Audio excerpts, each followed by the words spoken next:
Nos damos inicio a nuestro séptimo encuentro y de nuestro curso de la oración en la Biblia y desde la Biblia.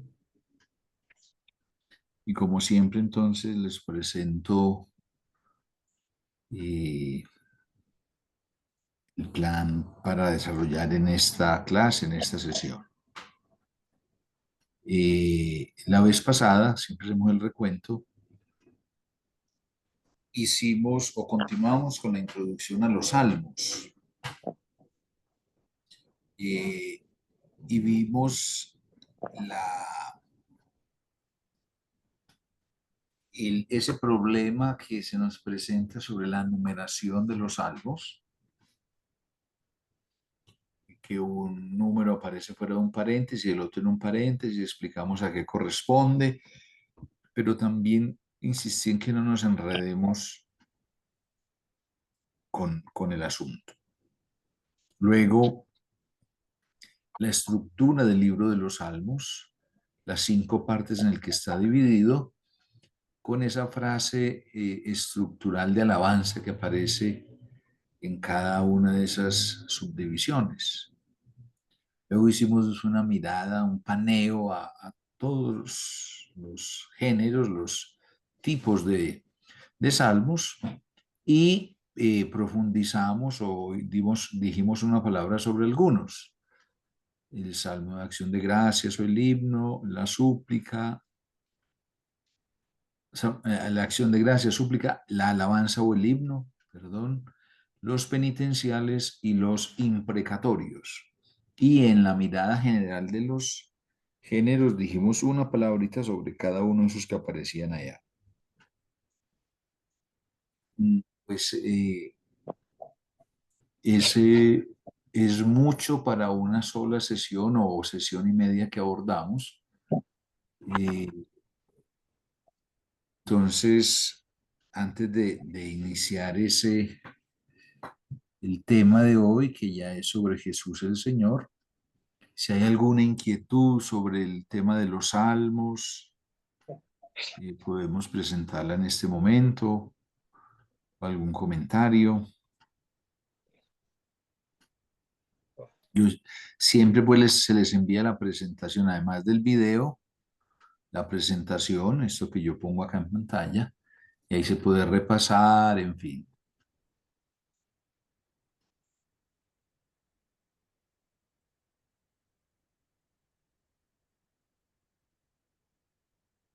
Bueno, entonces entremos al tema que hoy nos ocupa.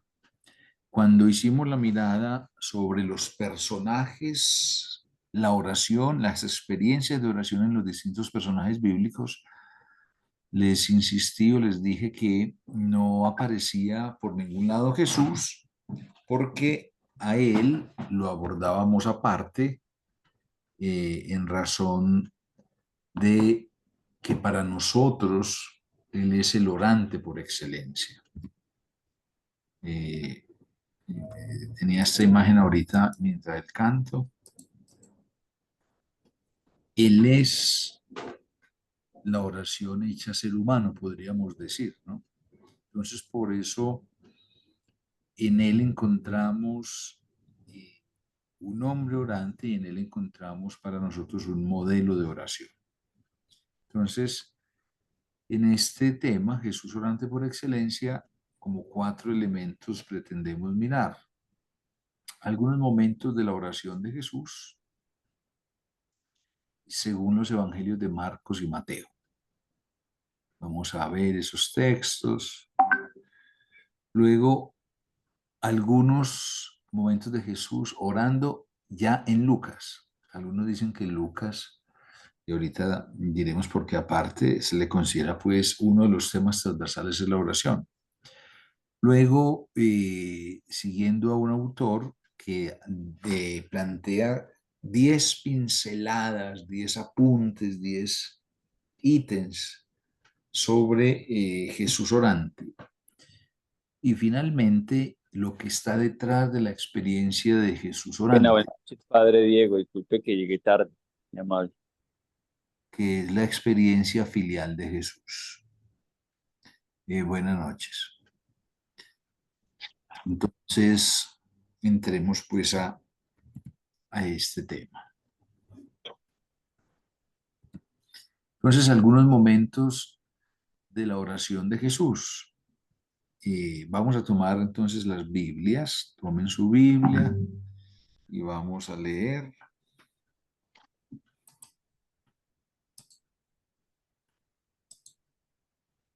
Perdón, un momentico, yo busco acá.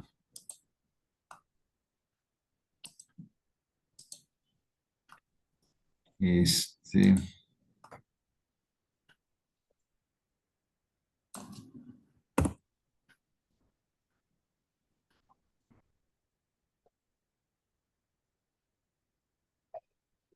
Voy a colocar ya en el, en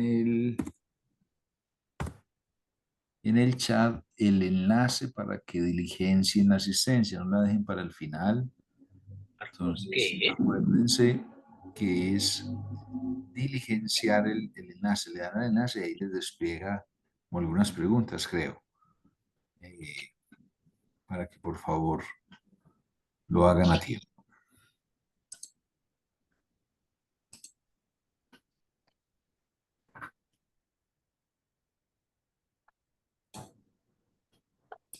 Bien, entonces vamos a esos textos. Entonces, Marcos 1, 9, 11. Alguien que lo tome ahí. Van viendo los textos. Vamos a referir estos 10 textos de entrada.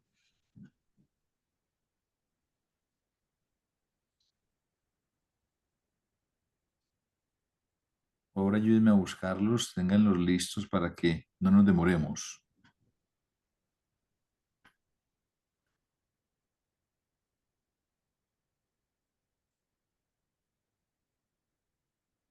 Con Marcos 1, 9, 11.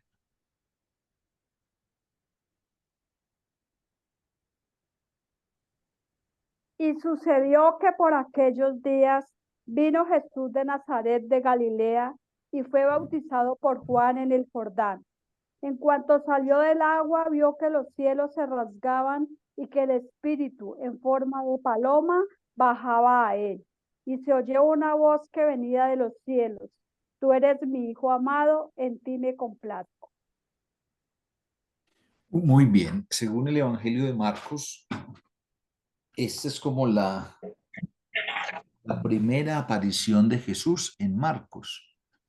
Y viene donde Juan, llamado el Bautista, y participa de un signo que el Bautista estaba haciendo, y era el bautismo. Y aquí quitémonos de la cabeza la idea del bautismo católico, todas esas cosas. Allá el Bautista, acuérdense, un profeta que comienza a hacer un anuncio muy fuerte, se retira al desierto, lleva una vida como de penitente y retoma ese signo que era como muy común en ese tiempo, el signo del bautismo. ¿Qué es bautismo? Esa palabra significa, en el idioma original del Nuevo Testamento en griego, es sumergirse. Entonces se sumerge para luego emerger. Y en esa simbología del sumergirse en el agua para luego emerger, pues el signo es que se da como una especie de cambio, diríamos, de purificación, porque el agua se le da toda esa simbología de la purificación. Ese es el signo que el Bautista retoma, no lo inventa él, ya existían demás movimientos bautistas, y Jesús llega, como llegó mucha gente, movida por la palabra del profeta, movida por el testimonio del profeta y atrapados por ese signo, ¿no? en el que querían expresar el deseo que tenían de una nueva vida. Aquí hay una cosa muy interesante y es Jesús participa de también de las expectativas propias de su pueblo. Jesús, uno como los demás. Entonces seguramente escuchó al Bautista, hizo la fila de los que se iban acercando al Jordán.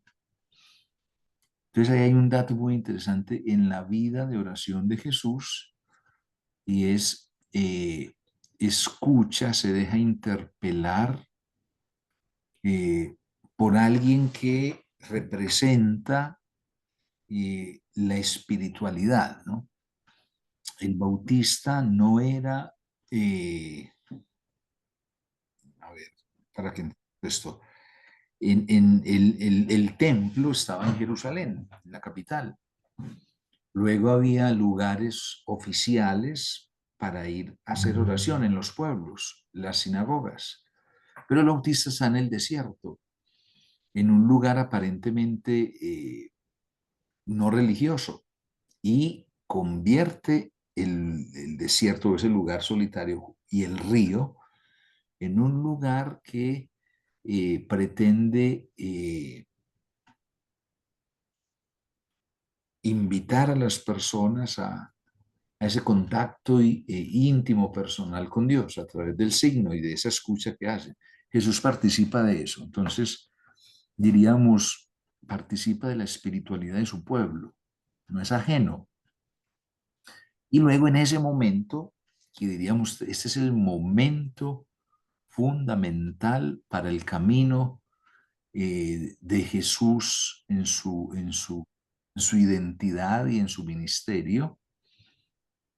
Aquí tiene él una experiencia muy intensa de Dios. Entonces, acuérdense, el texto dice que estando allá, en el momento en que le echa el agua, pues o que se sumerge, que lo sumerge el Bautista, cuando apenas sale, ve que los cielos se rasgan, originalmente se dice así, están como abiertos. Y, y que viene ese signo de la paloma y la voz, tú eres mi hijo amado, en quien me complazco.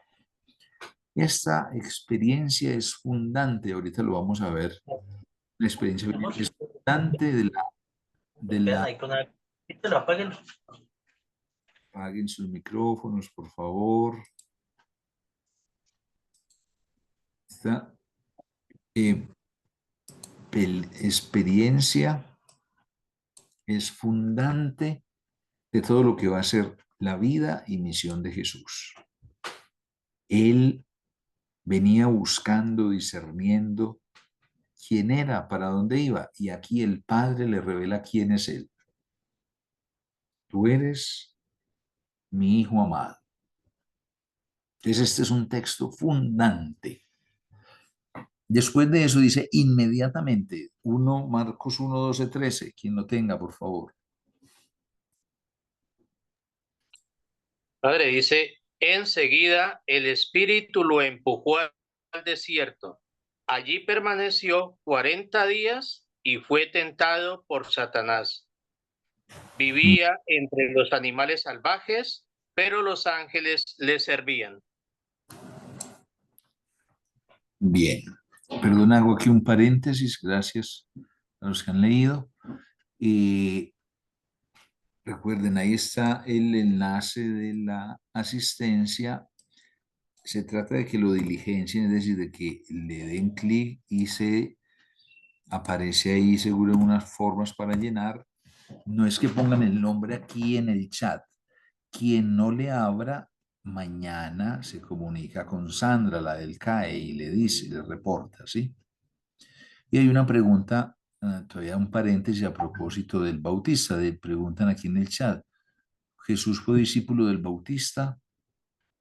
Pues miren, Marcos es muy escueto y dice que fue allá, entonces participó de lo que la gente que se dejó atraer por el Bautista hizo, ¿no? Va, lo escucha y hace el signo del bautismo. Los textos no dicen más, no dicen más de que haya habido pues como una estancia discipular de meses, no dice nada. Hubo ese contacto, seguramente pues no es que Jesús viajó a las 11, llegó a las 6 de la mañana, al otro día madrugó, fue al Jordán, se fue, tuvo que haber ahí algo como más intenso o mayor contacto, seguramente, pero no diría hasta el punto de que Jesús estuviera en el discipulado del Bautista. Yo creo que sin ser experiencia de un día, tampoco fue una experiencia muy larga de contacto y de permanencia juntos. Bien, sí, Hernando. Gracias, padre. ¿Me escucha bien? Sí. La pregunta respecto a lo que afirma de que es un texto fundante, lo que es la anunciación, lo que es el nacimiento, ¿no son nada de textos fundantes? Estoy hablando en Marcos. Ya, En Lucas ya veremos, pero por ejemplo, en Marcos no hay ni nacimiento ni nada de esas cosas. En Marcos, Jesús inicia adulto e inicia su primera aparición, es esta, en el encuentro con el Bautista, en la revelación que le hace el Padre de quién es él. En Marcos. gracias. En Lucas la cosa es distinta como en Mateo.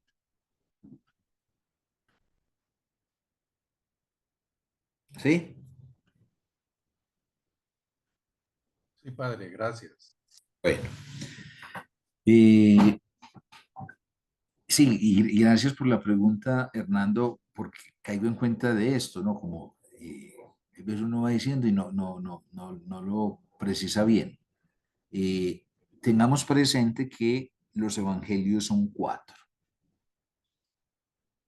En el orden en que aparecen en la Biblia son Mateo, Marcos, Lucas, Juan. Eso se llama el orden canónico. Pero el orden en que fueron escritos, el orden cronológico, es distinto. Primero Marcos, luego Mateo, luego Lucas, último Juan. Y curiosamente Marcos, él arrancó y no, la palabra puede ser, no le interesó, no tuvo unas fuentes que lo llevaran a hablar de Jesús niño, ni del nacimiento, nada de esas cosas. En Marcos, el interés de Marcos es arrancar con Jesús adulto en su ministerio, cómo arranca su ministerio. Mientras que Mateo y Lucas se arrancan por lo que nosotros llamamos relatos de infancia. Mateo, que aparece por la figura de José y María, y Lucas, que aparece la figura de María y José, y lo pongo en ese orden. En Mateo es fuerte la figura de José, aunque nunca hable, y en Lucas es fuerte la figura de María. Está en José, obviamente, y en el otro está María, pero no aparece aquí, esto no aparece en Marcos, y esto se nota porque fueron después, ¿no? Se fue agrandando el recuerdo y lo que se fue escribiendo. Y Juan no habla de nacimiento, pero es más osado. Juan habla de antes del nacimiento y por eso el prólogo de Juan. En el principio era la palabra y la palabra estaba en Dios, lo que nosotros llamamos la preexistencia. Ese niño, ese que se va a encontrar con el Bautista, ese no es Jesús de Nazaret, no es solo Jesús de Nazaret, él es el Hijo amado que ha existido desde siempre y que se encarnó en la figura histórica de Jesús. Se da como una especie de evolución y de avance en los evangelios. Entonces, estoy aquí combino en estos primeros textos de Marcos sobre todo y unos 2 o 3 de Mateo. Entonces, en este segundo que nos leyó Carlos es el texto de la ida al desierto. Apenas, miren, dice, enseguida el espíritu lo empujó hacia el desierto. Y aquí hay una primera indicación, ¿no? Todos sabemos que es empujar, ¿no? Y empujar, permítanme, yo tomo el original y supuestamente uno empujar diría es que como arrastrar, como llevar a la fuerza. Y podríamos encontrar aquí ekbalei, en el idioma griego es ekbalei, hacer esto. Entonces uno podría pensar, el Espíritu obligó a Jesús, y no es la idea, sino Jesús que se deja conducir. Ahí ya también hay otra pista sobre Jesús orante, ¿no? Que vive, ya escuchó que es el Hijo. Ahora comienza a vivir como hijo, ya venía en ese discernimiento, pero ahora hace más consciente eso que le ha dicho el Padre, que seguramente es una cosa tremenda. Y una de las características de ser hijo es dejarse conducir por el Espíritu. Y ese dejarse conducir es sobre la certeza de que lo va a llevar a un lugar donde no le va a pasar nada. El Espíritu no lo va a llevar, no le va a generar ningún daño. Entonces, segunda nota aquí. Y esa permanencia de 40 días en el desierto. Y miren que la caracteriza, es lo que nosotros llamamos el texto de las tentaciones, ¿no? Que estuvo ahí a 40 días, fue tentado por Satanás. Y acordémonos aquí, ojo con los fanáticos que les gusta ver más al diablo que a Dios, y que entonces dicen que Satanás tiene cachos y cola y que no sé qué. Satanás, Satán en hebreo, Satán, la palabra Satán significa el opositor. Y el opositor o lo opuesto a Dios puede ser también un ser humano. Acuérdense el domingo pasado en la Eucaristía, el Evangelio de la Eucaristía. Vete detrás de mí, Satanás. La traducción maluca que aparece seguro ustedes escucharon, apártate de mí, Satanás. Esa traducción es incorrecta, no es apártate, es vete detrás de mí, Satanás. Jesús llama a Pedro Satanás. Pedro es Satanás cuando se opone al proyecto de Dios. Somos Satanás cuando hacemos esa oposición al proyecto de Dios. Y entonces, la tercera nota aquí es Jesús, movido por el Espíritu, sintiéndose hijo, combate el mal, combate lo que lo separa de Dios. Y el desierto le sirve como un espacio de fogueo, de fortalecimiento, diríamos, de combate espiritual. Y viene un signo ahí. Dice, estaba entre las fieras y los ángeles le servían.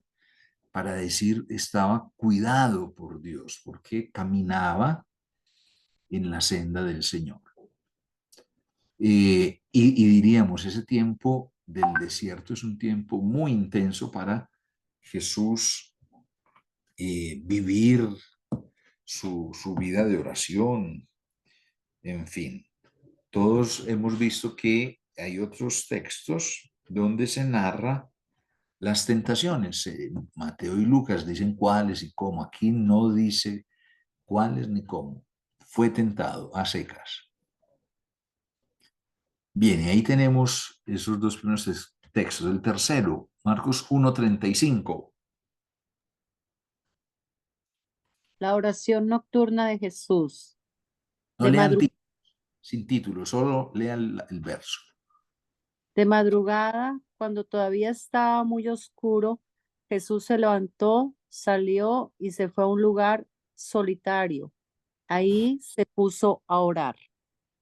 Bien, entonces, otro elemento de esa oración de Jesús, en soledad, ¿no? Busca el espacio, la madrugada, y busca un lugar solitario.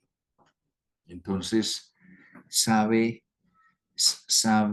porque seguramente apenas está empezando su ministerio, pero va a estar ocupado. Entonces, él busca el espacio, él saca el espacio y el tiempo. 7:34, Marcos 7:34.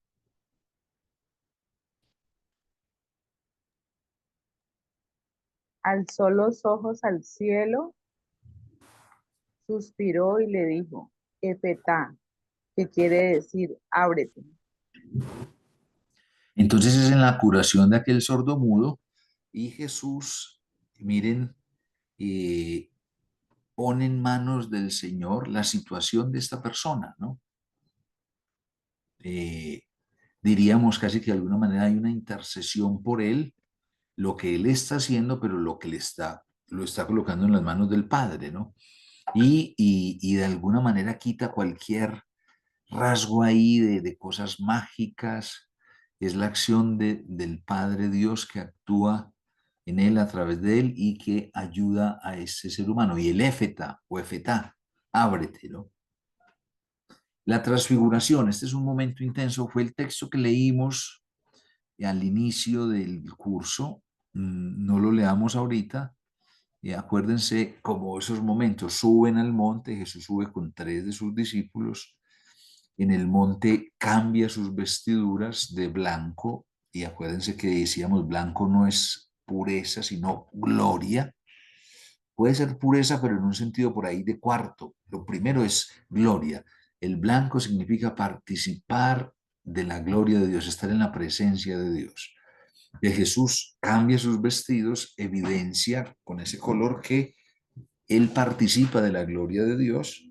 Luego vienen los 2 personajes que conversan con él, Moisés y Elías, que representan toda la promesa del Antiguo Testamento que se cumple en él. Y luego la nube y otra vez la voz. Así como en el bautismo hubo una voz, aquí hay otra voz. Sí me interesa que lean ese verso alguien donde aparece la voz. Ese sería el verso 9, capítulo 9, verso 7.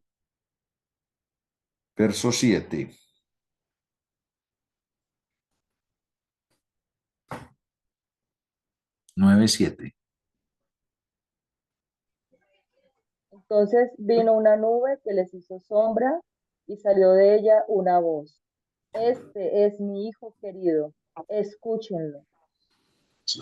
Entonces miren la relación tan estrecha entre lo que dice esta voz en la transfiguración y lo que dijo la voz allá en el bautismo. En el bautismo dijo, tú eres mi hijo amado, en quien me complazco. Aquí la voz dice a los que están allí, a los discípulos, este es mi hijo amado, escúchenlo. En el bautismo la voz se dirige a Jesús. Aquí la voz se dirige a los discípulos, a los que son testigos, para decirle, Él es mi hijo. Entonces aquí hay una experiencia, creo que usábamos el término en la primera clase, esto se llama teofanía, un momento intenso de experiencia de Dios en la que se desvela quién es Jesús. Este texto va unos 20 versículos después del domingo pasado, cuando Jesús le preguntó a sus discípulos, ¿y quién dice la gente que soy yo? ¿No?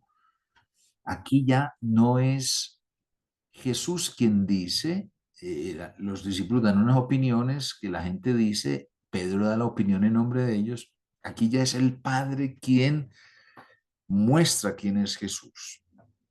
Es el Hijo, y eso se hace en un ambiente intenso de espiritualidad y de oración. Entonces, la otra característica aquí de la oración es que nos permite clarificar nuestra idea sobre Jesús, nuestra experiencia de Jesús. La oración nos coloca en la senda de Jesús, el Hijo amado. Por eso, en cuanto seguidores de Jesús, en cuanto cristianos, nuestra oración nos filializa con Jesús. Con Él somos hijos en el Padre. Y entonces por eso la centralidad que tiene Él para nosotros, el Señor Jesús. Saltemos a Mateo, Mateo 6, 5, 8. Cuando recéis, no Cuando seáis ustedes oren,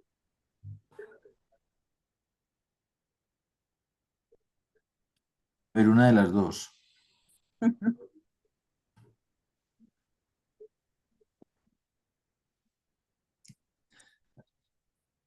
Primera o Cuando la... ustedes oren, no hagan como los hipócritas que gustan rezar de pie en las sinagogas y en las esquinas para exhibirse a la gente. Les aseguro que ya han recibido su paga. Cuando tú vayas a orar, entra en tu habitación, cierra la puerta y reza a tu Padre a escondidas. Y tu Padre, que ve en lo escondido, te lo pagará. Cuando ustedes recen, no sean charlatanes, como los paganos, que piensan que por mucho hablar serán escuchados. No los imiten, pues el Padre de ustedes sabe lo que necesitan antes de que se lo pidan. Aquí no es propiamente una experiencia de oración de Jesús.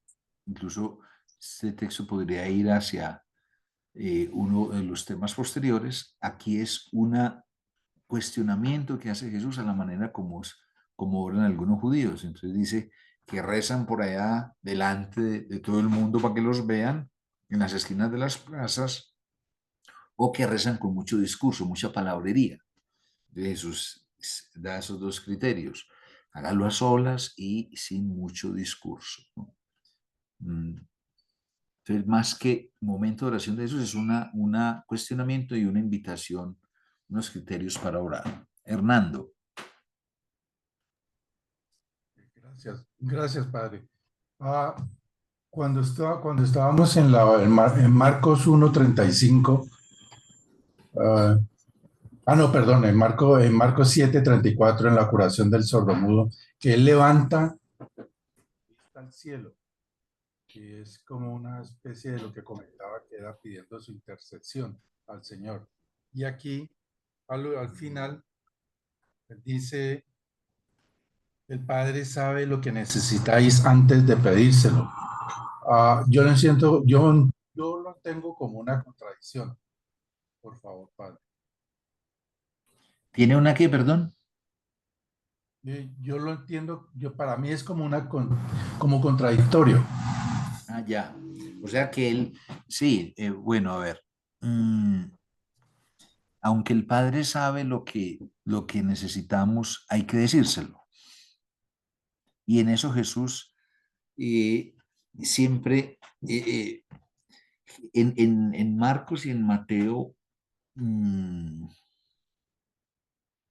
va a haber en el Jesús de estos dos evangelistas, sobre todo en Marcos, que es el primer evangelista, no va a ser tanta exhortación sobre cómo orar, sino que nos va a aparecer él orando, pero va a ser en Lucas donde él va a indicar cómo orar.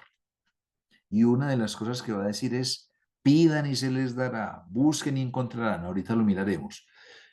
Que no niega lo otro. O sea, el Padre nos conoce, pero necesita que le expresemos lo que necesitamos, escucharnos. Y ahí hay una cosa: ¿cuál sería el criterio que une las dos cosas? Y es que el Señor no parte de supuestos. Y les pongo este ejemplo. En Marcos no es texto de oración, pero es un texto de curación muy bonito que explicaría esto. En Marcos, el capítulo 10, 46, 52, es de las curaciones más hermosas por lo simbólicas, es la curación del ciego de Jericó. Ese era un mendigo ciego que estaba al lado del camino. Y ustedes saben que cuando no se tiene un órgano de los sentidos, se desarrollan más los otros. Entonces el ciego no ve, pero no se pierde la corrida de un catre. Con el oído, todo lo que pasa se las pilla. Y escuchó que pasaba un tumulto y escuchó que hablaban de un tal Jesús. Lo cierto es que el tipo comenzó a gritar: Jesús de Nazaret, ten piedad de mí. Hijo de David, ten piedad de mí. Fue tanto el alboroto que hizo el ciego que bueno, y lo callaban hasta que Jesús dice, venga, llámenlo. El tipo, y ahí viene una cosa muy bonita del relato, como en cámara lenta, Marco narra que él se levanta, da un brinco, tira el manto y llega donde Jesús. Y sobre todo, aquí voy a lo interesante de tantas cosas, lo que quiero insistir. Cuando llega Jesús le dice, ¿qué quieres que haga por ti? Cuando yo leo ese texto, a mí me da ira santa con Jesús. Y digo, Jesús, vos sí sos muy charro. Si él es ciego, ¿qué es lo que, cómo así que qué quieres que haga por vos? Pues que vea. Entonces uno dice, pero Jesús, como para pegarle un pellizco a Jesús y decirle, pero usted es como que el zarzo, ¿cómo se le ocurre preguntar lo obvio? Si usted sabe que es ciego, se da cuenta que es ciego, pues ¿cómo así que le pregunta qué quiere? Obvio que él quiere la vista. Y Jesús no parte de supuestos. Jesús necesita que sea él el que manifieste lo que quiere, lo que necesita. En ese sentido, lo mismo aquí, Hernando. No hay contradicción, ¿no? El Señor nos conoce, pero no parte de supuestos. Claro, Él sabe, pero necesita que se lo digamos.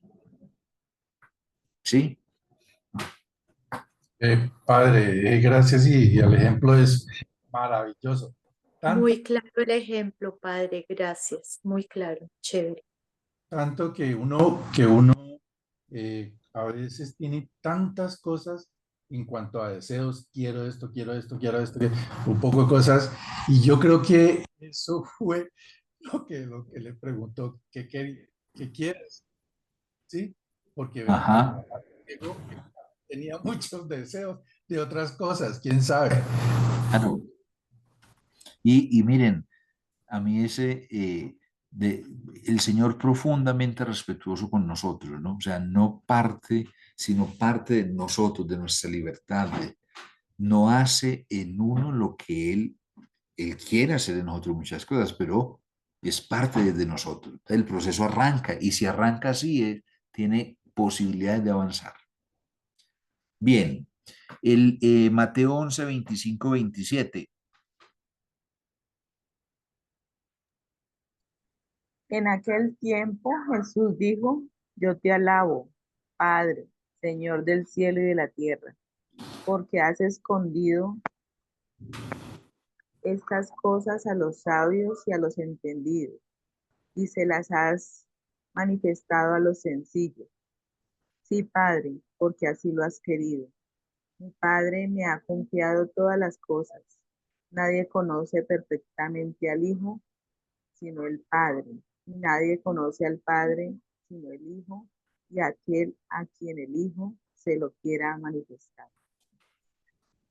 Miren, en Marcos, por ejemplo, en ese 1:35 se dijo que Él salió a orar, pero no se nos ha dicho qué dijo en la oración. Aquí en Mateo se dice qué dijo y hace una oración de alabanza. Alabanza. Yo te alabo, Padre. ¿Y por qué la alabanza? Porque dice, el Padre ha revelado las cosas a los pequeños, a los humildes y no a los entendidos. Y entonces, entonces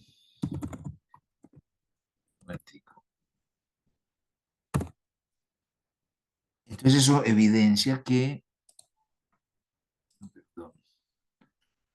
Jesús, primero, de una cosa aquí, ¿me escuchan bien? Perfecto. Ah, Sí, Padre. es que moví una cosa aquí y entonces él muy bien. es oración de alabanza al Padre y la alabanza por tener una preferencia y un cuidado especial por los humildes, por los que no se ufanan, por los que lo entienden desde lo sencillo, ¿no? Y esto va muy en relación con esos que eran los expertos en la ley y que creían que sabían todo de Dios hasta el punto de manipular a Dios. Y aquí Jesús lo que insiste es, que nosotros siempre nos sintamos así, el sorprendidos. Nosotros no podemos sabernos a Dios. Él siempre es el que el inabarcable. Entonces, un himno de alabanza como del contenido de una oración de Jesús, esta. En Marcos 14, 22, 25. Y mientras estaban comiendo, tomó pan, lo bendijo, lo partió y se lo dio y dijo: tomen, este es mi cuerpo. Tomó luego una copa y dadas las gracias se la dio y bebieron todos de ella. Y les dijo: esta es mi sangre de la alianza que es derramada por muchos. Yo les aseguro que ya no beberé del producto de la vid hasta el día en que lo beba nuevo en el reino de Dios. Y entonces aquí tenemos, es el contexto de la Pascua. Se discute si esta cena era la de la Pascua judía. Lo cierto es que es una cena de despedida, porque Jesús le da un tono de despedida. Acuérdense, la persecución se acrecentó mucho. Jesús siente pasos de animal grande. Y entonces en un momento muy íntimo, pero muy, muy fuerte espiritualmente, esos dos signos les da un contenido nuevo, el pan y el vino. De allí vendrá luego lo que nosotros llamamos Eucaristía, pero allá hay una celebración, un momento de oración muy especial y muy íntimo. Jesús entonces aprovecha, y miren, no, aquí diríamos una oración conectada con la vida, y una vida de persecución, de angustia, y una vida en la que Jesús celebra lo que ha hecho, el avance, el trabajo, ¿no? La oración pone sobre parte de la vida y celebra la vida. En Getsemaní, 14, 32, 42. Leamos ese que es larguito. Marcos. Fueron a una propiedad llamada Getsemaní y dijo a sus discípulos: sentaos aquí mientras yo hago oración. Tomó consigo a Pedro, Santiago y Juan y comenzó a sentir pavor y angustia. Y dijo entonces: mi alma está triste hasta el punto de morir. Quedaos aquí y velad. Él se adelantó un poco, cayó en tierra y suplicaba que a ser posible pasara de él aquella hora. Decía: Abba, Padre, todo es posible para ti, aparta de mí esta copa, pero no se haga lo que yo quiero, sino lo que quieras tú. Volvió después y los encontró dormidos. Dijo entonces a Pedro: Simón, ¿ya estás dormido? ¿Ni una hora has podido velar? Velad y orad para que no caigáis en tentación. Que el espíritu está pronto, pero la carne es débil. Y alejándose de nuevo, oró diciendo las mismas palabras. Volvió otra vez y los encontró dormidos, pues sus ojos estaban cargados. Ellos no sabían qué contestarle. Volvió por tercera vez y les dijo: ahora ya podéis dormir y descansar. Basta ya. Llegó la hora. Sabed que el Hijo del Hombre va a ser entregado en manos de los pecadores. Levantaos, vámonos. Mirad, el que me va a entregar está cerca.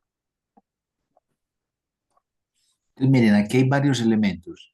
Y acuérdense, terminó la cena, y en la cena se reveló, o Jesús contó, que al parecer alguno había traicionado, ¿no?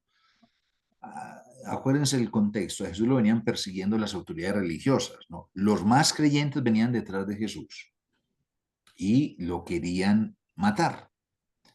La única forma fue en el mismo grupo buscar comprar alguno o hacerle alguna promesa, lo que fuera. Ese es Judas. La cosa se sabe, pero Jesús lo siente, lo intuye, pero en la cena no se dice quién es. Lo cierto es que van a resguardarse a Getsemaní, y allá es cuando entonces Jesús entra en ese combate espiritual, a decir a los discípulos: a ver, vamos a estar atentos, cautelosos, pilas pues, y vamos a orar. Entonces se retira a solas a orar, y estos no resisten, duermen. Entonces, la oración en el medio de la crisis, del combate, ¿no? Jesús se agarra, se fortalece en la oración, y aquí también se trae el contenido de una oración. De la segunda, en una de esas dice, Abba, y aquí viene esta expresión clave, Abba, en Padre, arameo, es padre, pero con ternura. papi. Papacito, papito, como dicen los paisas, apá, con una cosa tierna. No es el Padre a secas. Todo te es posible. Aleja de mí este cáliz, pero no sea lo que yo quiero, sino lo que tú quieres. Miren esta oración tan tremenda. Primero, la manera tan familiar y tan íntima como Jesús llama al Padre Dios, y luego le dice, Señor, esto está muy duro, y utiliza la expresión cáliz, esto me sobrepasa. Y aquí entonces Jesús en la oración se desnuda, ¿no? No se pone, hay veces nosotros en la oración nos ponemos como mucho trapo, como adornando para tapar lo que somos. Y el Señor le dice, en pelotica es mejor. Jesús hace eso. Se desnuda frente al Padre. Padre, esto está muy duro, esto me sobrepasa. Y viene lo otro, pero que se haga tu voluntad. Y ojo con esto que yo le escucho a mucha gente, es que la voluntad del Padre es que el Hijo muriera. Nunca. No, la voluntad del Padre es su reino.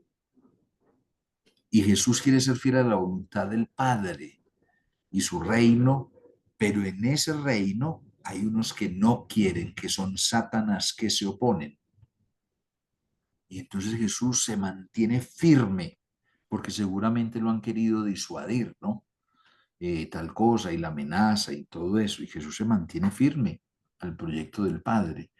Y entonces la oración le ayuda a mantenerse firme.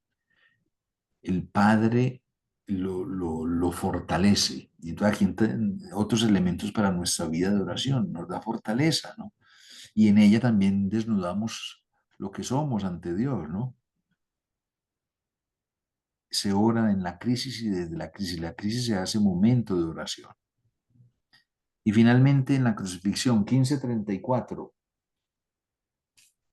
Y hacia las 3 de la tarde Jesús gritó con fuerte voz, Eloí, Eloí, lema sabactani, que quiere decir, Dios mío, ¿por qué me has abandonado?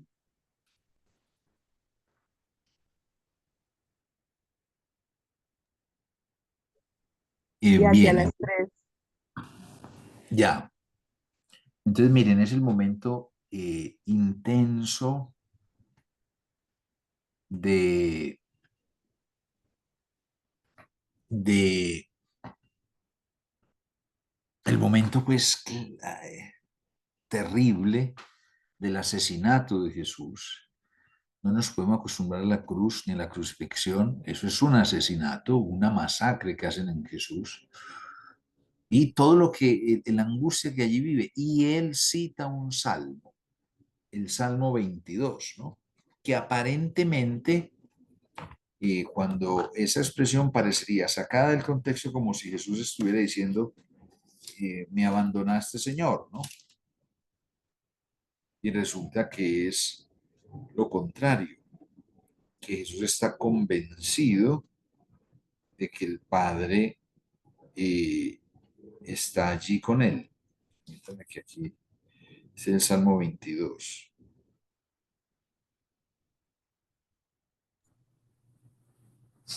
Dios mío, ¿por qué me has abandonado? Lejos de mi salvación, la voz de mi refugio. Es el Salmo al inicio tiene como esa idea, como si Jesús sintiera, pues el salmista expresa abandono, pero lo que está expresando es, al final, es la certeza de que el Dios no lo dejará solo, ¿no? Jesús, incluso en ese momento tan duro, se aferra al Padre Dios. Y por eso termina, acuérdense cómo termina, y dando el último suspiro, entregó su vida al Padre. Entonces, según Marcos y Mateo, aquí tenemos unos momentos claves en los que Jesús ora y la manera como ora.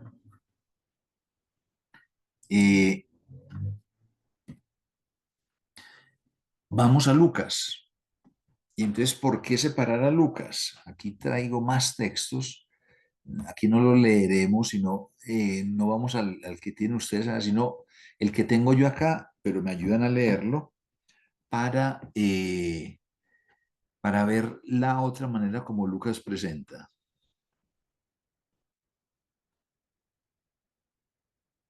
Bueno, acá ya respondo una cosa. ¿Por qué se separa Lucas? Ya les decía, es uno de los evangelios llamado es el evangelio de la ternura, pero también el evangelio de la oración, donde hay mucha insistencia en eso. Entonces, veamos aquí, Lucas 2:46. De acá de la pantalla, por favor, si leen lo que dice.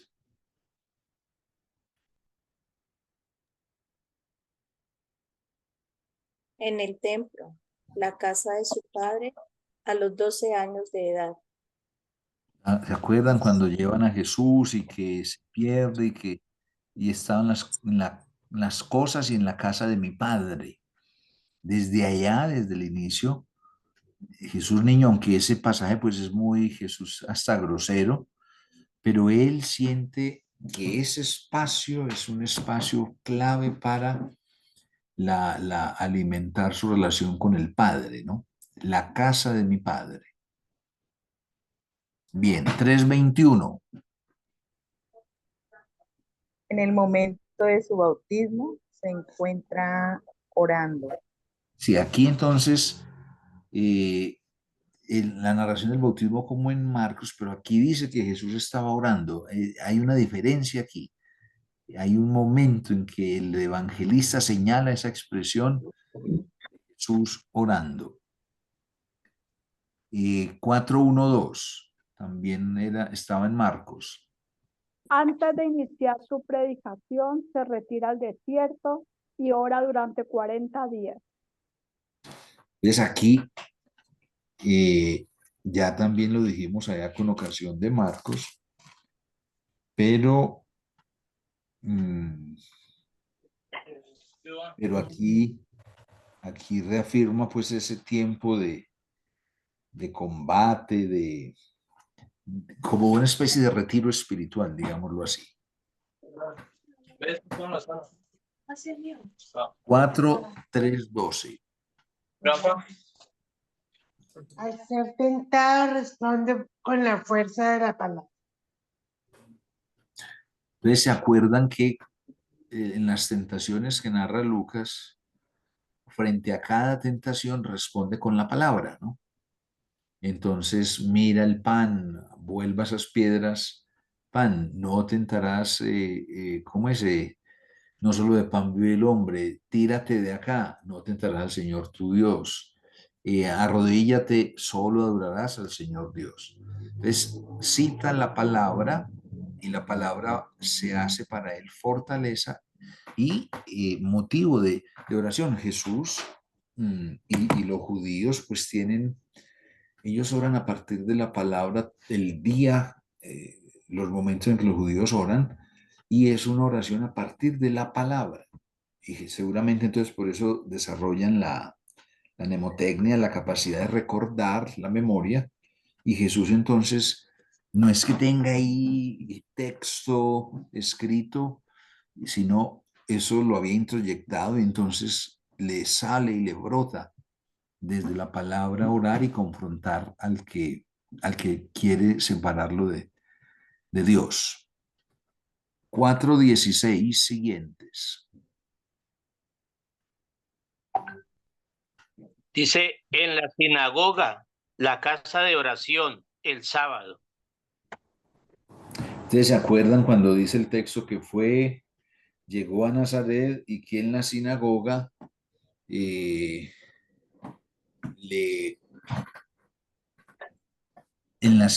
le entregaron el rollo del profeta Isaías y él lo leyó y dijo, el Espíritu del Señor está sobre mí, y luego dijo, esto se cumple en mí. ¿Qué es lo que nos interesa aquí? Jesús frecuenta la sinagoga, lo que decíamos, como va al templo, como va a buscar al Bautista, participa de la espiritualidad de su pueblo, ¿no? No es un cusumbo solo. Y entonces, en las fiestas o en los momentos litúrgicos del pueblo de Israel, él ora en ellos. O sea, les sirven, los vive colectivamente y en ellos aprovecha para orar, ¿no? Entonces, la sinagoga era ese espacio. Acuérdense que en Israel hay un templo que solo existía en Jerusalén, todos tenían que ir al templo al menos una vez al año, pero en cada pueblito existía una sinagoga, una casa para orar. Solo se hacían sacrificios de animales en el templo. Aquí en la sinagoga se lee la palabra y se ora, no se hacen sacrificios de animales. 5:16.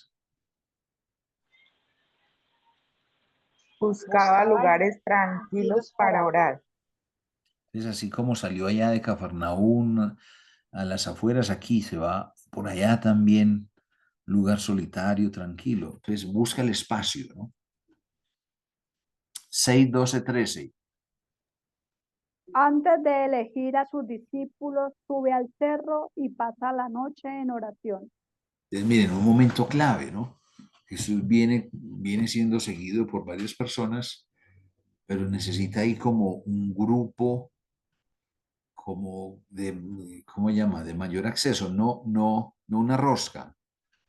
Jesús no tiene rosca, rosquillas y roscones, aunque pareciera, ¿no? No, aquí en todos los discípulos estos no son más que los demás, sino estos inmediatos, necesita estos inmediatos. Entonces, ese llamarlos, elegirlos, eso lo hace en oración, ¿no? Un momento clave del ministerio, te lo pone en las manos del Padre. Dice, y pasa la noche en oración. 9:16. Bendice los alimentos en la multiplicación de los panes. Igual, como hizo con el sordomudo allá en Marcos, aquí pone la situación en manos del Señor, del Padre, y hace que lo que allí hay pueda alcanzar para todos, ¿no? Entonces, obra del Padre Dios. 9:18. Se retira a lugares apartados para orar.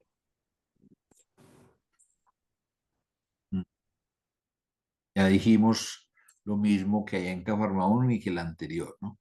Esta búsqueda de espacio, y aquí vamos a esto que hemos dicho desde el inicio, el espacio y el tiempo como propicio.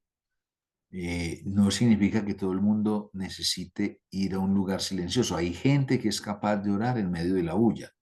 Hay gente que ora en el bus. ¿Cómo lo hace? No sé, pero tienen esa destreza, esa capacidad, ¿no? Hay gente que puede orar en una plaza de mercado. Hay gente que dice, no, yo necesito soledad y silencio. Entonces son modos y son formas. 9:28. Sube a un cerro a orar y mientras ora se transfigura. Entonces ya este mismo texto lo veíamos allá en Marcos, el momento de la transfiguración, esa experiencia intensa que tienen allá, experiencia intensa espiritual. 10:17.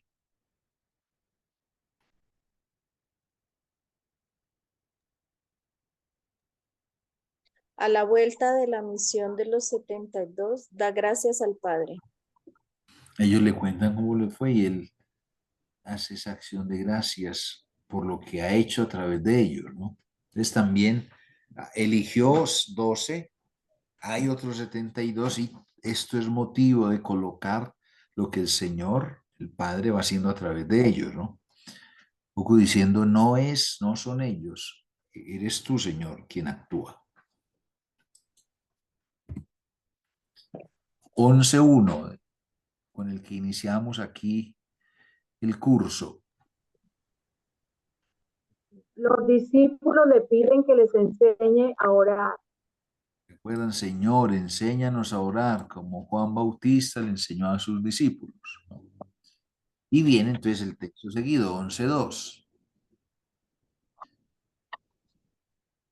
el Padre Nuestro. ¿Mm? Y la parábola del amigo inoportuno. Ese de que llega el amigo a medianoche y que le pide que le preste algo, que toca, y es que así es en la oración, ¿no? Con insistencia, a tiempo y a destiempo. 18:1 y siguientes. Enseña a sus discípulos la necesidad de perseverar en oración, ser constantes. Parábola, el juez y la viuda. ¿Me acuerdan de esa parábola? La señora, la viejita viuda, que tenía una causa a la que tenían que hacer justicia, iba donde el juez y el juez era como los jueces, algunos jueces de Colombia que se hacían de la vista gorda y favorecían solo a los poderosos, no le paraba bolas a esta viuda pobre. Y entonces la señora, como dicen los muchachos, se volvió intensa, intensa, intensa, hasta que el juez dijo, me la quiero quitar de encima, le voy a hacer justicia. Y Jesús usa esa parábola para decir, es en la perseverancia, en la permanencia, en la insistencia. Aquí ya no solo aparecen textos sobre Jesús orando, sino sobre exhortaciones que él hace respecto a la manera de orar o el cómo orar. Bien, 18:9. Enseña la humildad. En la oración. Fariseo y publicano. Es esa famosa parábola donde compara, ¿no? Que aquel fariseo que llegó al templo y se fue adelante y sacaba el pecho y decía, gracias Señor porque yo soy muy bueno, no soy como ese que está atrás. Mientras que el publicano estaba atrás y ni siquiera alzaba la mirada y se daba golpes diciendo, Señor, perdóname que soy un pecador. Entonces Jesús enseña aquí la actitud frente a la oración, ¿no? En la oración no estamos para lavar imagen, ¿no? Y para yo decir, Señor, es que nadie me gana, mira cómo soy de bueno, sino eso que, que hizo él allá en Getsemaní, se desnuda frente al Padre, Señor, tengo esta situación, no puedo, y eso hace el publicano. 22, 17, 19. Da gracias en la última cena. Ya lo dijimos a propósito de Marcos, acción de gracia. Luego 22:39. Como era su costumbre, fue a orar al Monte de los Olivos. Parece que ese era uno de los lugares preferidos que tenía Jesús cuando estaba en Jerusalén para ir a orar. Entonces está en ese momento de tensión, pero busca un lugar seguro a la vez, pero en el que él acostumbraba a orar. 22:40. Enseña a sus discípulos a orar para no caer en la tentación. Ya es el texto que leímos, estos tres que siguen, el anterior y estos dos, es ese que leímos allá en Marcos en Getsemaní. Entonces, la invitación a los discípulos, la oración como fuerza para el combate, y luego aquí en el 22:41, la oración que le ayuda a mantenerse en la búsqueda y en la realización de la voluntad del Padre.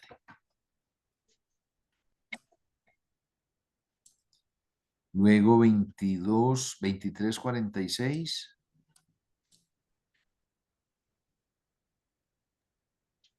Al morir, sus últimas palabras se dirigen al Padre con un salmo. Número 31.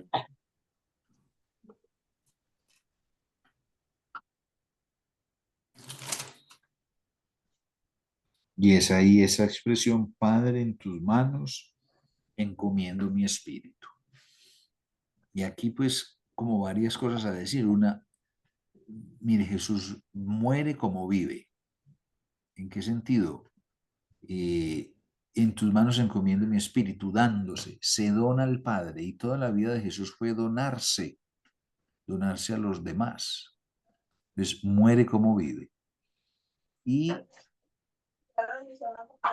toda su vida fue poner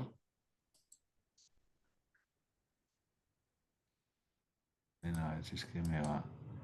Perdón un momentico. Siempre me descarga la batería, perdón.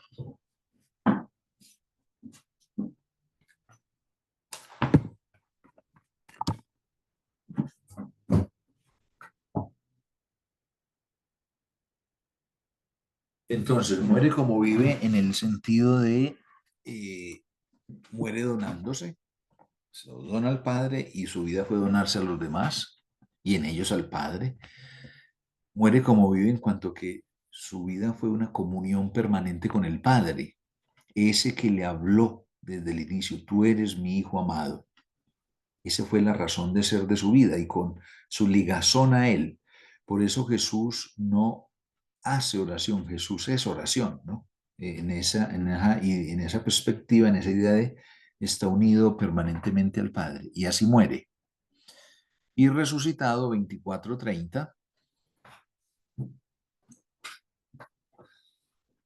Los discípulos de de Maús Maús lo reconocen al bendecir y partir el pan. Y ya conocemos ese pasaje. Jesús pues allá que resucitado le sale al encuentro a estos dos que van tristes, parece que es una pareja, creyendo que ya todo se perdió y en el camino se da ese momento del pan, de la comida y él bendice y en el bendecir y en el partir lo reconocen, ¿no? Entonces, el modo de orar, la manera como Jesús entra en comunión con el Padre es signo identitario, ¿no? Hace que los otros lo reconozcan. Una forma que lo evidenció frente a los otros. Te conocimos, Señor, al partir el pan, ¿no? Al ponerte en sintonía con el Padre. Entonces esa sintonía revela la identidad de Jesús, que ya decimos es lo que lo identificó a lo largo de su existencia.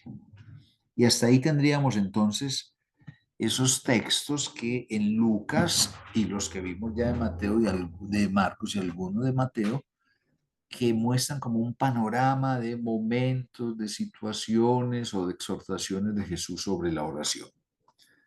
Hasta ahí alguna pregunta. Les recuerdo el, el enlace que está en el chat, lo voy a volver a colocar para que lo diligencien, le den enter y coloquen ahí su nombre, lo que le pide pues ese formulario. Al que no le abra, no es dejar ahí su nombre aquí en el chat, sino en el formulario. Si no le abre, lo reporta Sandra al CAE. ¿Hasta ahí alguna Padre, pregunta, comentario? padre, Sí, señora. yo tengo una inquietud. En el texto de la Eucaristía dice, se lo dio en minúscula, perdón, en singular, y luego dice, en plural, se lo repartió. Entonces yo no entiendo por qué se lo dio singular y luego plural. Dice ahí en el texto en el que tengo acá o en el que de la Biblia. En el de la Biblia, padre. A ver, si quiere, léalo.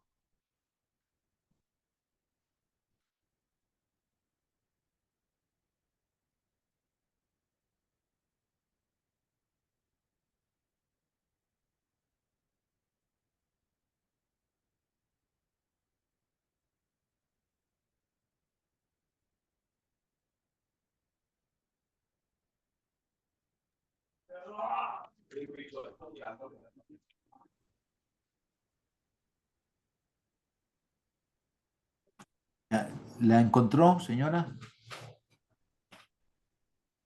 No, padre, no lo encontré. Bueno, entonces mire, yo tengo aquí, si es el Lucas 22, 17 al 19, dice, tomando el cáliz dio gracias y dijo, tómenlo y distribúyanlo entre ustedes, porque les digo que desde ahora no beberé del fruto de la uva hasta que llegue el reino de Dios.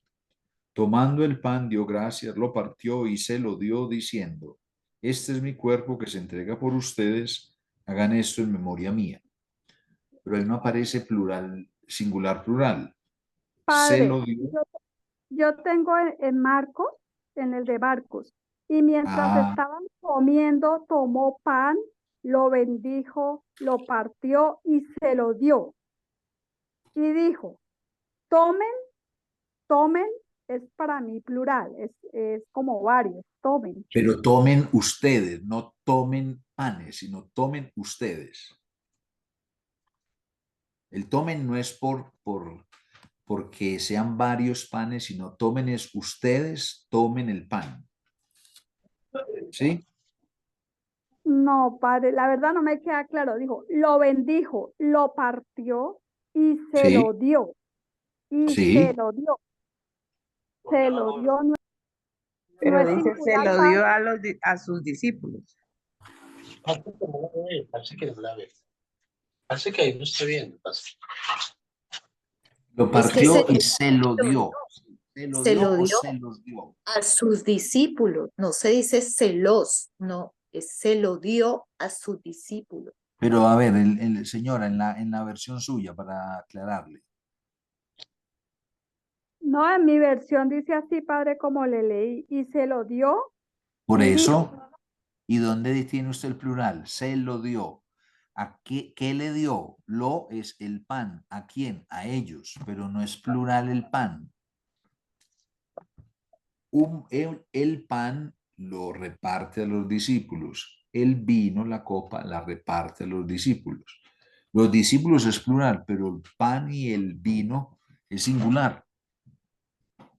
¿Sí? ok, padre, sí, Es que ya no entendí. son los panes, sino el pan. Ujú. Bien. Padre, Bueno, ¿sí? padre, a mí lo que no me quedaba un poquito, no me queda un poquito claro es Marcos 15:34. Yo tenía esa frase, era como esa manifestación de soledad. Yo veía ese texto como Jesucristo en su calidad de hombre estaba experimentando esa soledad. Ujú. Son las dos cosas, Carlos. O sea, todo en ese momento él experimenta la angustia de esa agonía, por lo tanto, entonces soledad, pero termina en confesión de fe, porque lo que él hace es citar un salmo. O sea, él eleva esto se reanima eleva su voz al Padre, porque está confiado en él. No es un grito de abandono, sino un grito de confianza. Porque el que le dijo desde el inicio, tú eres mi hijo, él no lo ha dejado solo y está ahí con él. Y entonces se aferra a él. Vive esa doble cara, soledad, pero confianza. Ok, padre. Ujú. Padre, Sí, no me ha visto. Venga, hay una cosa que me llama la atención, siempre he sido, me ha causado curiosidad y es el 9:18, en el cual él se retira a lugares apartados para orar y lo reafirma ajá. por la cuestión de la búsqueda de espacio propicio.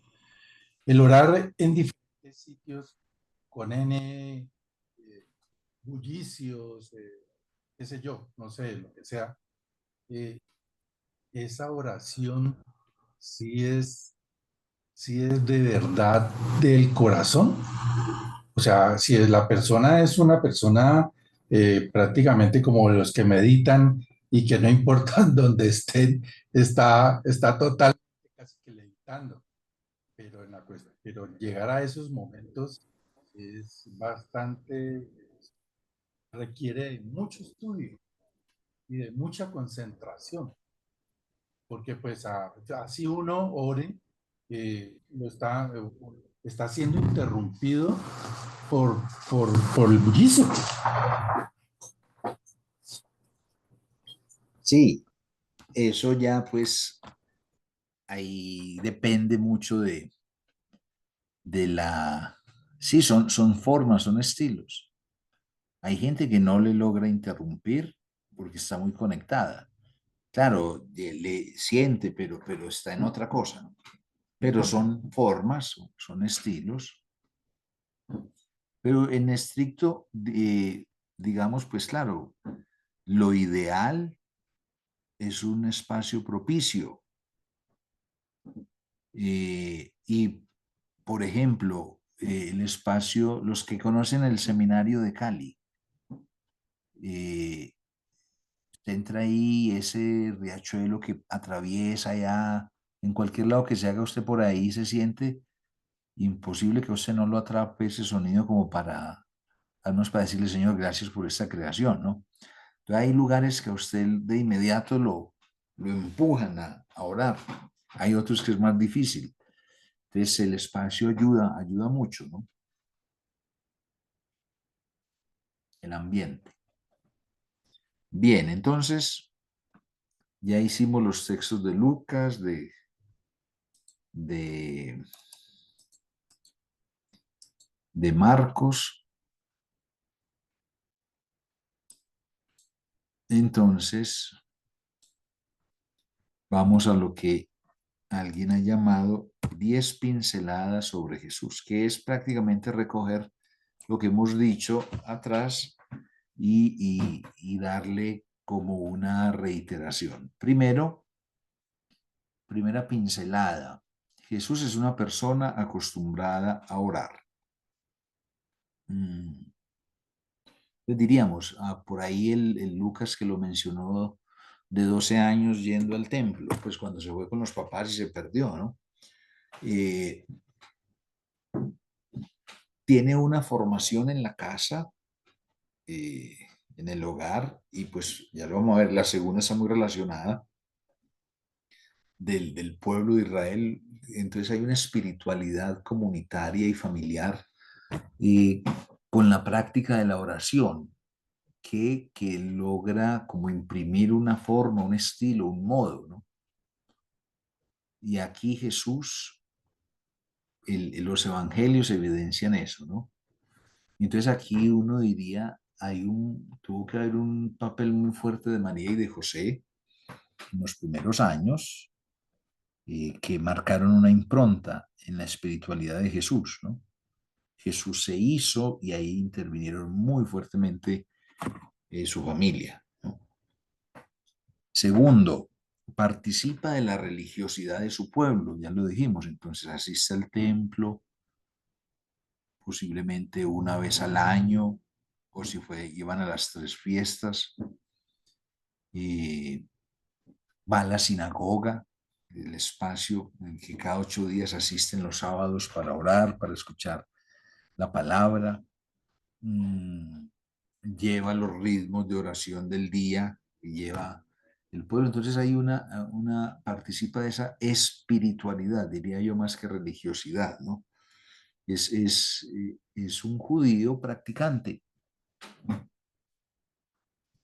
Y en lo que tiene que ver con la forma de orar, pues toma de su pueblo el hecho de citar los salmos en las tentaciones, en la pasión, en la muerte, en la crucifixión. Luego entonces la palabra alimentaba su vida espiritual. Dice, aunque reza como todo judío piadoso, supera los formalismos de la oración judía. ¿A qué formalismo se refiere? Ese que él dijo allá en Mateo, que allá pues en la plaza sacando el pecho, o allá adelante en el templo diciendo yo soy muy bueno, o haciendo largos discursos, tiene una manera distinta que él pone, él cuestiona también diríamos, los excesos o las cosas que no van en esa manera de orar, ¿no? Participa de esa vivencia de oración del pueblo, pero también pone sus límites, pone sus cuestionamientos cuando la cosa es vacía. Por allá va a utilizar, en nuestros evangelios va a traer esta frase: ustedes me honran con los labios, pero su corazón está lejos de mí, ¿no? La oración como una mecánica, que ese es uno de los peligros siempre, ¿no? Yo siempre lo digo, Miren ustedes, creo que los he dicho varias veces, miren la oración del Padre Nuestro en la misa. Eso parece una carrera de atletismo, la gente toda lista para ver quién sale primero y quién llega de primero. Eso es una cosa aterradora, pues es decir, y no se siente, ¿no? Y hay veces las oraciones respondidas así, porque también solo hablo de la Eucaristía, porque en la misma Eucaristía también los sacerdotes podemos ser así, pues como que eso se dice, pero no se siente. Y aquí es superar el formalismo, superar la mecánica, superar la costumbre, ¿no? Que realmente esto, la boca coincide con el corazón. Y Jesús es eso. La oración de Jesús, la cuarta, está integrada a su vida y a su misión. Es decir, no, su oración no es aparte de ella se conecta, ella brota de la vida. Entonces miren, momentos de los que brotó, cuando está en ese momento de querer como tener un grupo que apoyara la tarea, entonces la elección de los 12, cuando estuvo en esa crisis de la persecución ahí al final en Getsemaní, coloca la crisis al Señor, en ese momento del enfermo y en el momento en que llega todo ese sentido y no, ¿qué hacemos para la comida? Entonces, toda la vida se vuelve ocasión de oración, ¿no? Si bien tiene momentos especiales, pero es una vida hecha oración. La 5 es como una cosa muy obvia, pero pues no sobra decirlo. Jesús da mucha importancia a la oración, es su fuente vital, ¿no? Y diríamos, volviendo a ese texto de allá del bautismo, tú eres mi hijo amado, entonces casi que se le volvió un programa a Jesús, en tanto que el Padre lo declaró o le hizo reconocerse su hijo, por lo tanto esa filiación se mantiene alimentada por esta conexión vital. De ahí viene lo sexto. La oración de Jesús es un encuentro de intimidad con el Padre. Y aquí entonces la palabra intimidad es que hasta llega a llamarlo Abba, papacito, ¿no? Es decir, con ternura, ¿cómo se llama eso? Con atrevimiento, no meloso. Yo a veces he escuchado oraciones, pues con todo respeto a algunos de nosotros en la iglesia, que termina siendo muy meloso y es tierno, pero no. Entonces por ahí hay un dicho, tanto sobar pela, es decir, no exagere. Bueno, no sé, espero que me entiendan, ¿no? No, hay dulces que se come una banana, veas que son buenas, pero hay unas que se vuelven, ¿cómo se llama eso? Extravagante, de lo dulces aterradoras, fastidiosas, ¿no? No, es ese punto medio, esa ternura, esa intimidad. No, eso, ¿cómo es empalagoso? No es empalagoso.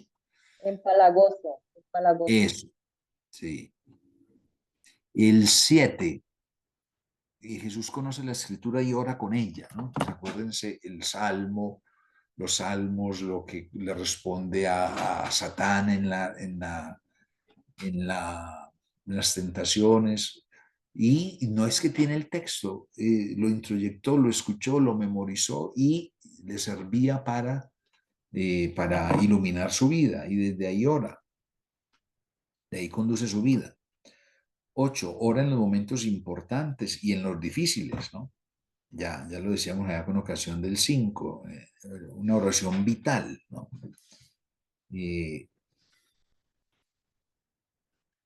9, da gracias al Padre, reconoce la gratuidad de su amor en ese himno de júbilo, ¿no?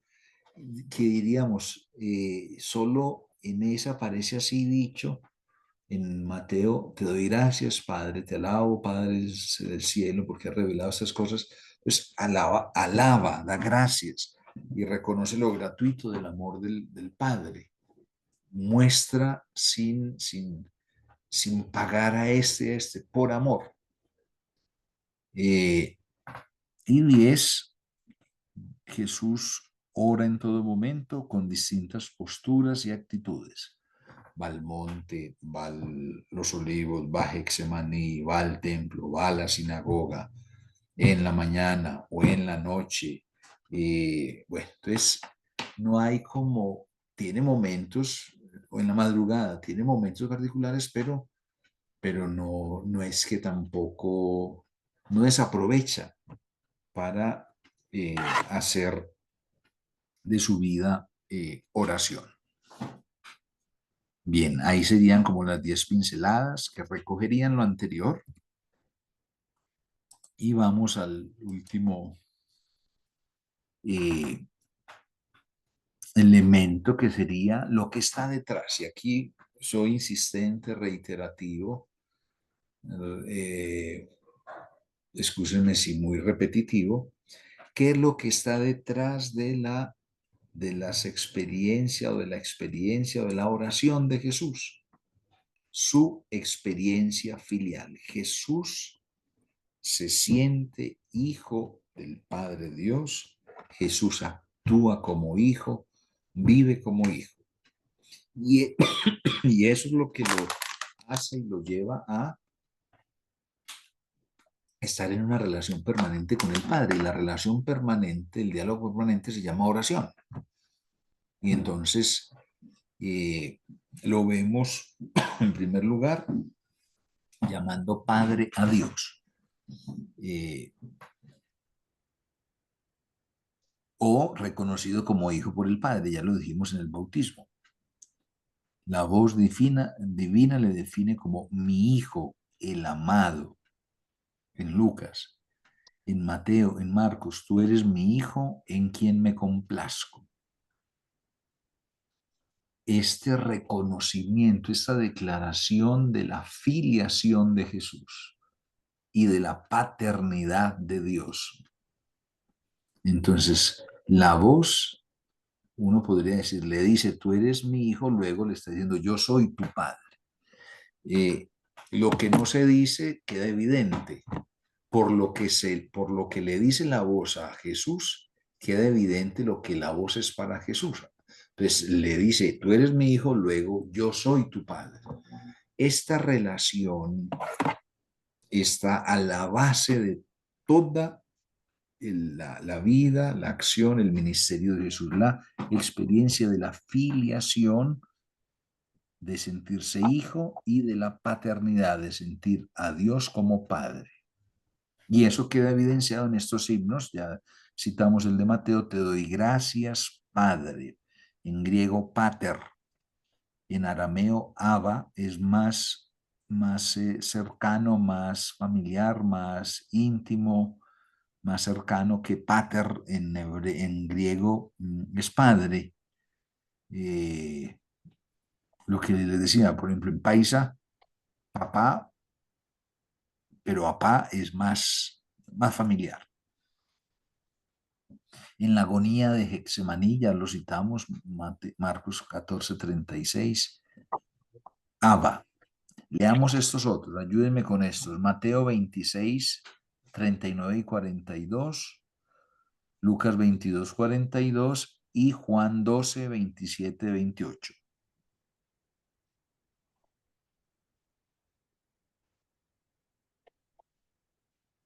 Mateo 26.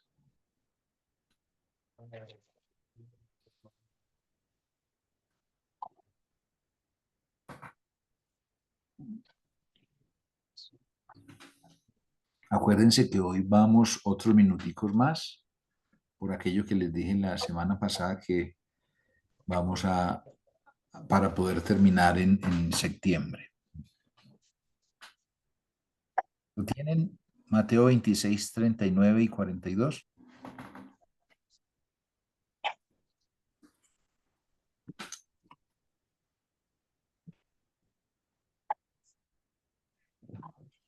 Bien.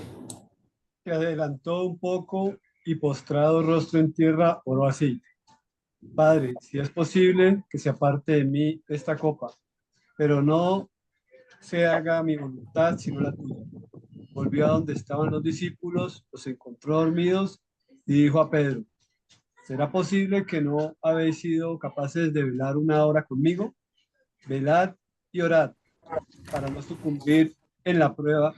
El espíritu es decidido, pero la carne es débil. Por segunda vez se alejó a orar.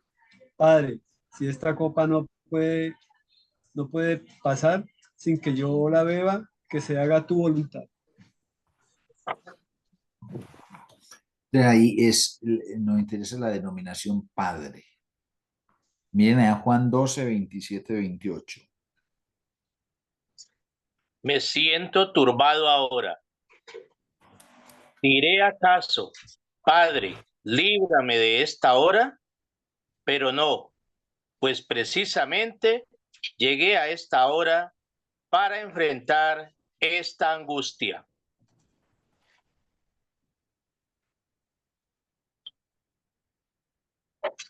¿Es ahí, padre? ¿O sigue? Sí, esa es. Entonces también Dice, sí, Padre, sí. da gloria a tu nombre. Entonces se oyó una voz que venía del cielo. Yo lo he glorificado y lo volveré a glorificar. Algunos de los que estaban allí y que escucharon la voz decían, fue un trueno. Otros decían, le ha hablado un ángel. Ahí. Entonces, en Juan también esa denominación, ese llamar Padre a Dios. Mírenlo ahí ante Lázaro. Juan 11, 41, 43.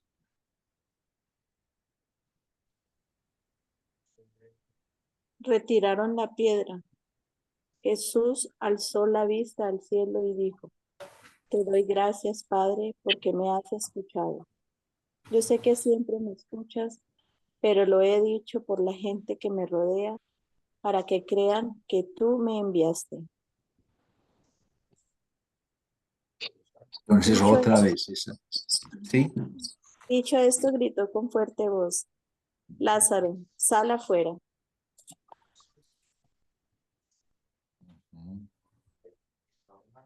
Esa conexión con el Padre en ese momento de la resurrección de Lázaro, de revivirlo, y esta que llamamos la oración sacerdotal. Juan 17, y ahí están los versos 1, 5, 11, 21, 24, 25. Ayúdenme a leer. Juan 17. El 1. Así habló Jesús. Luego, levantando sus ojos al cielo, dijo, Padre, ha llegado la hora. Glorifica a tu Hijo para que tu Hijo te glorifique a ti. 5. Sí. Ahora, Padre, glorifícame tú junto a ti, con la gloria que tenía a tu lado antes que el mundo fuese.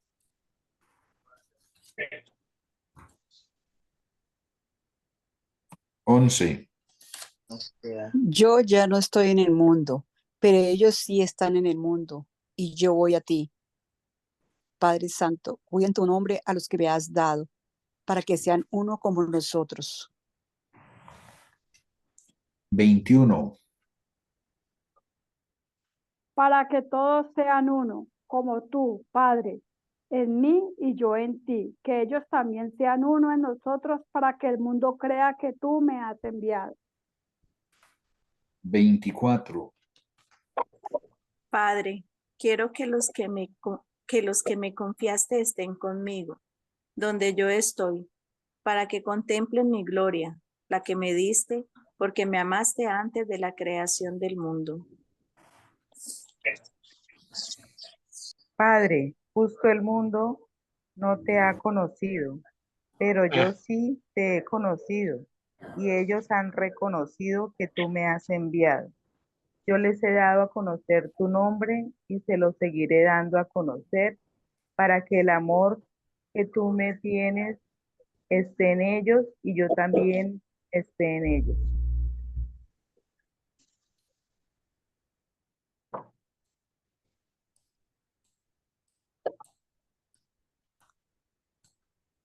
Bueno, entonces ahí logramos, como ver en esos textos, En esa manera como Jesús se dirige a Dios como Padre o como Abba, se nos ratifica ese elemento central de la experiencia de Jesús, y es su vivencia de la filiación, el sentirse hijo, y su experiencia de la paternidad de Dios. Ese es el corazón de su vida y de su ministerio, y por lo tanto la oración brota de allí. Eso es lo que le da razón de ser a la oración de Jesús, y de ahí a la oración cristiana, el sentirnos hijos y el sentir en Dios paternidad y maternidad. Bien, hasta ahí comentarios, preguntas.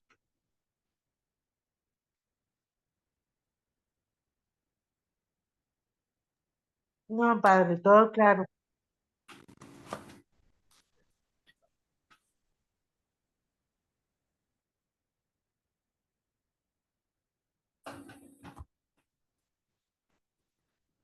Bueno, entonces termino con avisos parroquiales. 2. 1.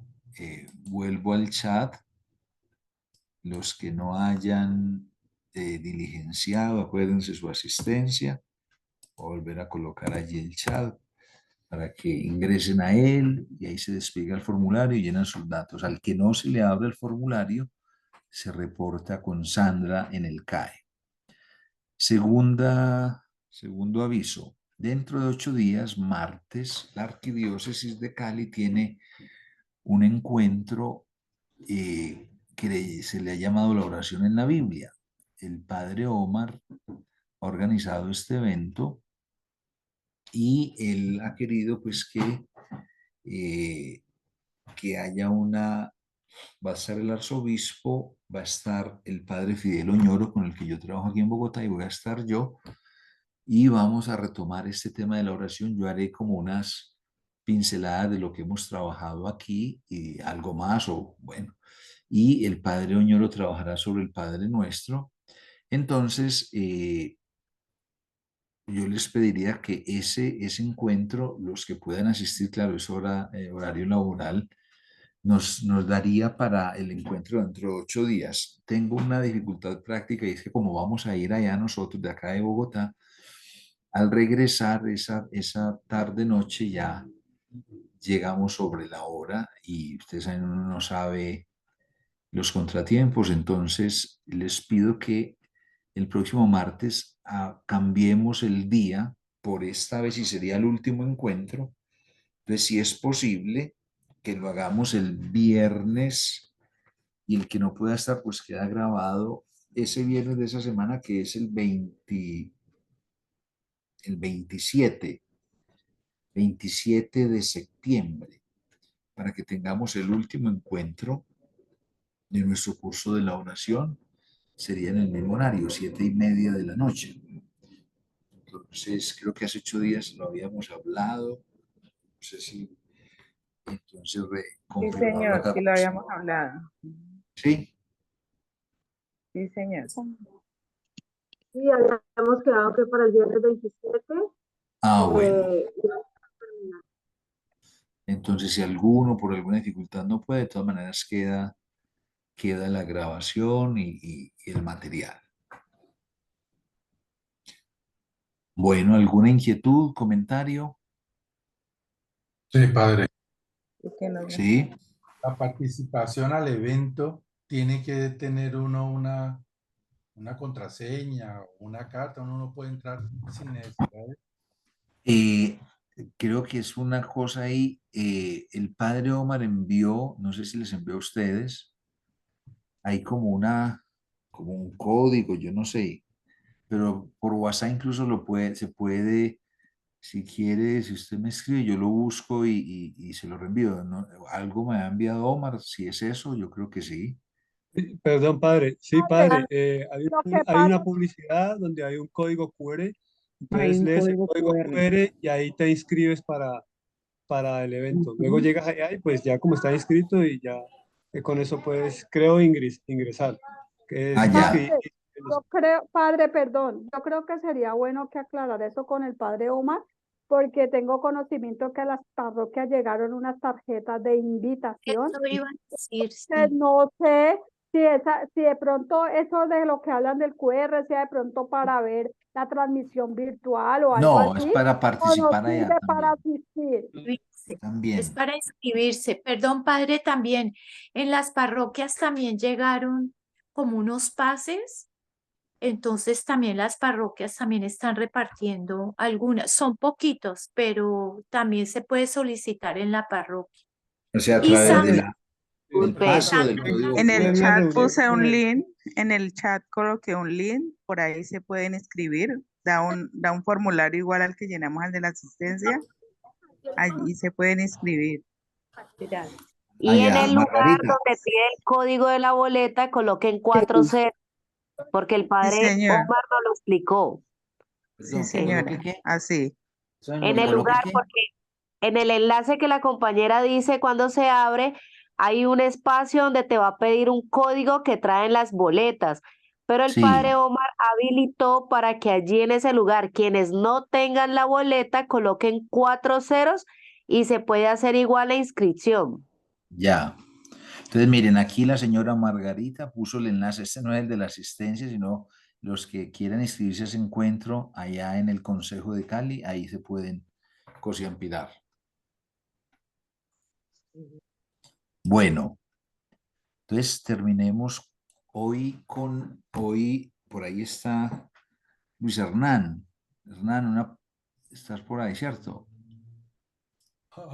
Qué pena, padre. No, no he bajado la mano. No era respecto a que si no tenía uno el volante aquel, no podía Por eso, entrar. ya ahí con lo que le dijeron del código QR o todas estas cosas, o con Sí, llenar aquí esto. debe Hernán, preguntar. Luis Gracias, Hernán, padre. Muy interesante todo. eh, s- le pido al hermano Hernán si puede terminar hoy la oración, porque hoy es un día muy especial para los franciscanos, y entonces si nos compartes algo y nos cierras la oración de hoy.